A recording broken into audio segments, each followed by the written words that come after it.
La revelación de la providencia. Creo en un solo Dios, Padre Todopoderoso, Creador de cielos y tierra. El primer artículo del credo no ha acabado de darnos sus extraordinarias riquezas y efectivamente la fe en Dios como Creador del mundo, es decir, de las cosas visibles e invisibles, está orgánicamente unida a la revelación de la divina providencia. Comenzamos hoy dentro de la reflexión sobre la creación, una serie de catequesis cuyo tema central está justamente en el corazón de la fe cristiana y en el corazón del hombre llamado a la fe, el tema de la providencia divina o de Dios, que como Padre omnipotente y sabio, está presente y actúa en el mundo en la historia de cada una de sus criaturas, para que cada criatura, y específicamente el hombre, que es su imagen y semejanza, pueda realizar su vida como un camino guiado por la verdad y el amor hacia la meta de la vida eterna en Él. ¿Para qué fin es que Dios nos ha creado? Se pregunta la tradición cristiana de la catequesis. Iluminados por la gran fe de la Iglesia, tenemos que repetir pequeños y grandes estas palabras u otras semejantes. Dios nos ha creado para conocerlo y para amarlo en esta vida y gozar de Él eternamente en la otra. Pero precisamente esta enorme verdad de Dios, que con rostro sereno y mano segura guía nuestra historia paradójicamente, encuentra en el corazón del hombre un doble y contrastante sentimiento por una parte, porque es llevado a acoger y a confiarse a este Dios que es providente, tal como lo afirma el salmista: acalló y así moderó también sus deseos, como un niño en brazos de su madre. 130, versículo 2. Y por otra, en cambio, el hombre teme y duda al abandonarse a Dios como Señor y Salvador de su vida, ya sea porque es ofuscado por las cosas o porque se olvida del Creador, o porque marcado por el sufrimiento duda de Él como Padre. En ambos casos la providencia de Dios es cuestionada por el hombre. Es tal la condición del hombre que en la misma escritura divina Job no vacila en lamentarse ante Dios con una franca confianza, y de este modo la palabra de Dios indica que la providencia se manifiesta dentro del mismo lamento de sus hijos. Dice Job: lleno de llagas en el cuerpo y en el corazón, ¿quién me diera saber dónde hallarlo y llegar hasta su morada? Expondría ante él mi causa y tendría la boca llena de recriminaciones. Job 23, versículos 3 y 4. Y de hecho no han faltado al hombre a lo largo de toda su historia, ya sea en el pensamiento de los filósofos, o ya en las doctrinas de las grandes religiones, o ya en la sencilla reflexión del hombre de la calle, razones para tratar de comprender más aún y de justificar la actuación de Dios en el mundo. Las soluciones son diversas y evidentemente no todas son aceptables y ninguna es plenamente exhaustiva. Hay quien desde los tiempos antiguos se ha remitido al hado o destino ciego y caprichoso, o a la fortuna vendada, y hay quien para afirmar a Dios ha comprometido su libre albedrío como hombre, o quien sobre todo en nuestra época contemporánea para afirmar al hombre y su libertad piensa que debe negar a Dios. Esas son soluciones extremistas y unilaterales que nos hacen comprender al menos qué lazos fundamentales de vida entran en juego cuando decimos divina providencia. ¿Cómo se conjuga la acción omnipotente de Dios con nuestra libertad? ¿Y nuestra libertad con sus proyectos infalibles? Es una pregunta y también, ¿cuál será nuestro destino futuro? ¿Cómo interpretar y reconocer su infinita sabiduría y bondad ante los males del mundo, ante el mal moral y del pecado y el sufrimiento del inocente? ¿Y qué sentido tiene esta historia nuestra con el despliegue a través de los siglos de acontecimientos de catástrofes terribles y de sublimes actos de grandeza y de santidad? El eterno y fatal retorno de todo al punto de partida sin tener jamás un punto de llegada, a no ser un cataclismo final que sepultará toda la vida para siempre. Y aquí el corazón siente tener razones más grandes que las de su pequeña lógica. Es decir, que la lógica no llega a darle una razón tan grande y a ofrecerle una razón tan grande que pueda explicarle. Hay un ser providente y positivo, al que nosotros llamamos Dios, que nos rodea con su inteligencia, con su ternura, con su sabiduría y con su guía. Fortifiur act suavitur. Eso significa que Dios actúa con total fortaleza, pero también respetando a la criatura con infinita suavidad. Nuestra existencia, es decir, la realidad del mundo, la historia y nuestras mismas voluntades rebeldes, si se lo permiten, hacia el descanso del séptimo día, es de una creación que llega así, finalmente, a su cumplimiento. En realidad esto también es una pregunta, y aquí, en esta línea divisoria y sutil, entre la esperanza y la desesperanza, se coloca, para reforzar inmensamente las razones de la esperanza, la palabra de Dios tan nueva, aunque invocada por todos, y tan espléndida, que resulta casi humanamente increíble.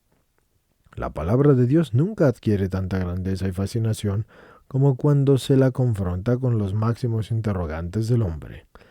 Dios está aquí y es el Emmanuel, significa Dios con nosotros. Aquí, estimados escuchantes, les diría que los que quieran aprender más pueden escuchar esto, pero siempre he dicho que hay 3 libros que son clave. Pueden leer el Poema del Hombre Dios, escrito por María Valtorta. Después de ese pueden leer el libro de Urantia. Y con antelación a esos 2, o leyéndolos al mismo tiempo, no deben olvidar la Biblia. Si ustedes comprenden esos 3 libros, todo esto también lo podrán comprender. Así que pongan manos a la obra. También están en el canal. Continuando con la lectura. Isaías 7, versículo 14. Y en Jesús de Nazaret, que está muerto y resucitado, es Hijo de Dios y también es hermano nuestro, y como Dios muestra que ha puesto su tienda entre nosotros. Juan 1:14. Y bien podemos decir que todas las vicisitudes de la Iglesia en el tiempo consisten en la búsqueda constante y apasionada de encontrar y profundizar y proponer los signos de la presencia de Dios, guiada en esto por el ejemplo de Jesús y por la fuerza del Espíritu Santo. Por lo cual, la Iglesia puede, y la Iglesia quiere, y la Iglesia debe decir y dar al mundo la gracia y el sentido de la providencia de Dios por el amor al hombre, para sustraerlo al peso aplastante del enigma, y así confiarlo a un misterio de amor grande e inconmensurable y decisivo como es Dios.